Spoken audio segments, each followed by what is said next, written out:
محسوس کر سکتے ہیں اتنا سا، لیکن جو تڑپ ماں باپ اور بہنوں کے دلوں میں ہے اس کے برابر ہم اس تڑپ کو محسوس نہیں کر سکتے۔ لیکن یہ سنگ دل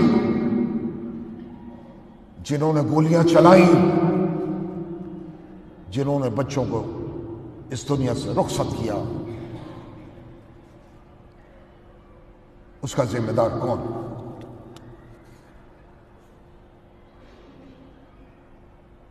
کیا ان مجرموں کے خلاف کوئی کارروائی ہوگی یا نہیں، یا اسی طرح ملک میں حیوانیت کا ننگا ناچ چلتا رہے گا؟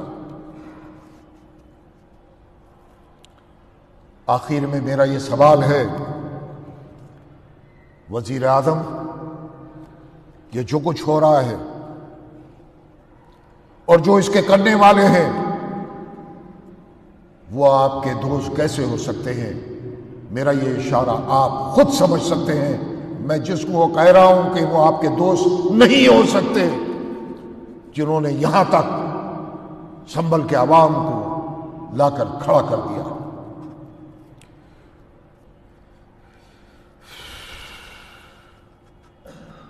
سپریم کورٹ کے فیصلے میں عبادت گاہوں کے تحفظ کے لیے جو اشاریے دیے گئے ہیں، ان پر عمل کرنا اور کروانا یہ وزیر اعظم آپ کا کام ہے، تاکہ ملک میں یہ فتنے پیدا نہ ہو، اس کو روک لگانا، اس کو بند کرنا۔ اس حوالے سے ایک سخت موقف وزیر اعظم آپ کو لینے کی ضرورت ہے۔ اس روشنی میں جس کا ذکر آپ یوم آئین پر کرتے چلے آئے، آخر میں میں ایک بات وزیر اعظم آپ سے کہنا ضروری سمجھتا ہوں۔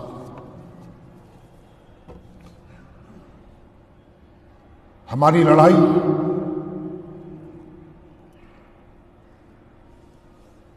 کسی پارٹی کے ساتھ نہیں،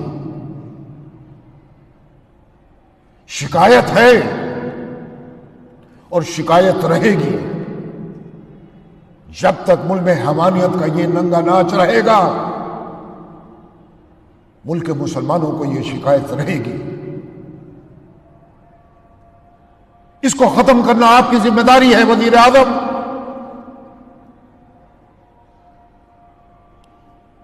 ہم آپ سے یہ پوچھنا چاہتے ہیں کہ ہندوستان کے مسلمانوں کی کیا غلطی ہے؟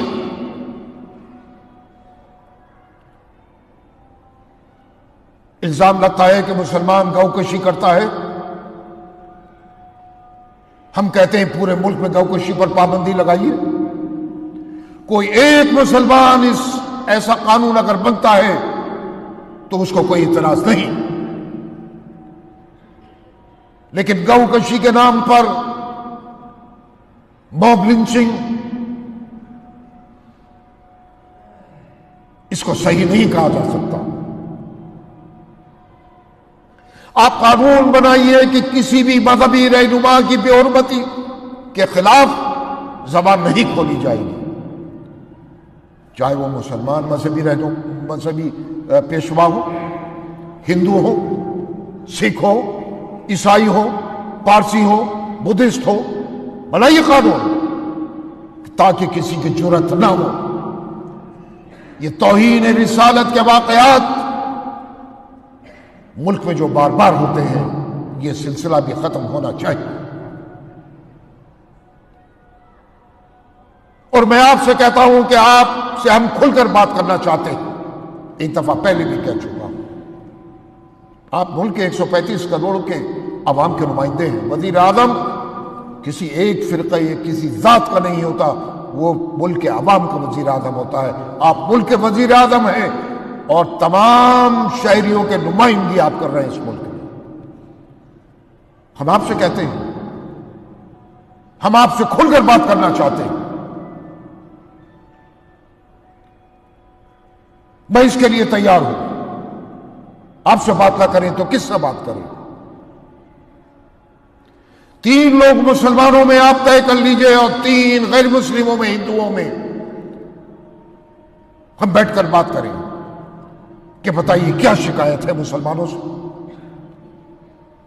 اگر کوئی شکایت ہے ہم اس کا ازالہ کرنے کے لیے تیار ہیں۔ جو ہندو مذہبی رہنما ہو وہ بھی ہمارے سامنے رکھے بات، ہم اس کا جواب دیں گے، کوشش کریں گے کہ شکایتیں دور ہوں، اور ایک اپنا نمائندہ وزیر مقرر کیجئے جس کی موجودگی میں گفتگو ہو، تاکہ ملک میں نفرت کا یہ ماحول ختم ہو۔ اس نفرت کے ماحول نے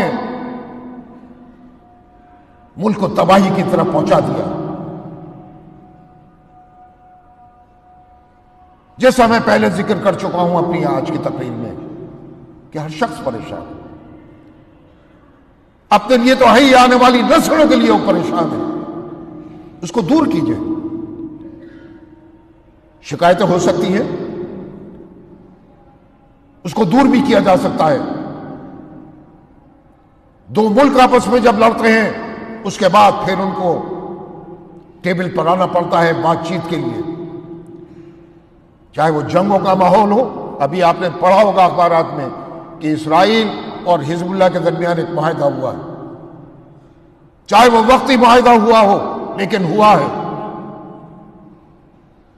ہو سکتا ہے اللہ رب کریم ایسا ماحول پیدا کر دے کہ چاہے وہ غزہ ہو، چاہے وہ لبنان ہو، ہر جگہ امن کا ماحول آنا پڑتا ہے۔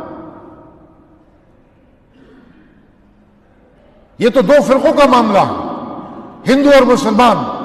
میں اکثریت کی بات نہیں کر رہا، اس فرقے کی، اکثریتی فرقے میں سے ان چند لوگوں کی جو ملک میں ایسا ماحول خراب کر رہے ہیں۔